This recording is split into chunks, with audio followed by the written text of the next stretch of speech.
zite sum le pai ho sat na le kipanan azem hoye ai ni kilung se na va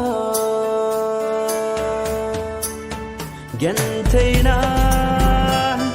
azem hoi zo lung neo hi in ai ni di ikine na chung pat thi au na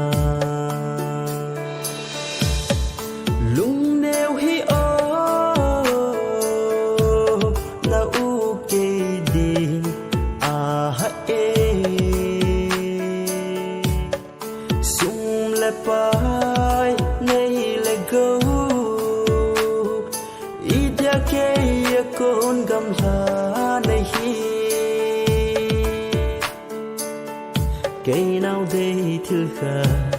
ka chopi nu me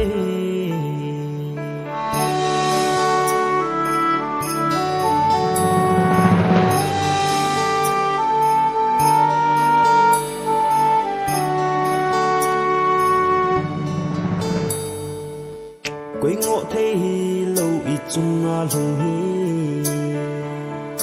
go le pai nup sa na le kipanan azem hoye ai đi gen thấy bo ve tao ding in lung tu more so na di gel se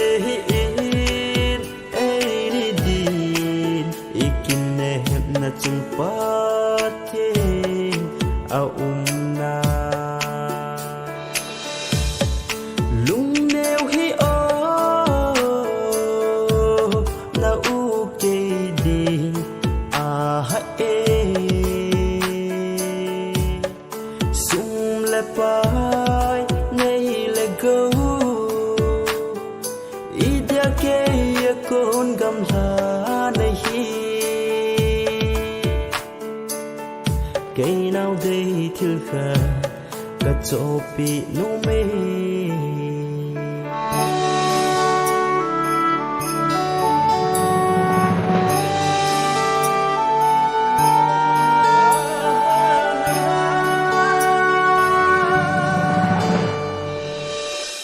o gen te na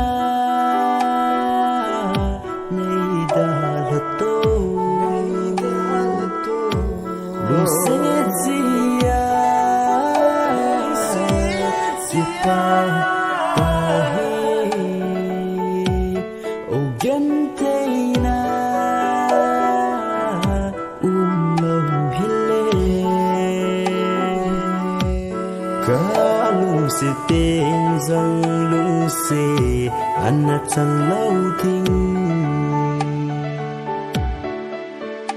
lung oi mei ta nghe kin nang kan nei ta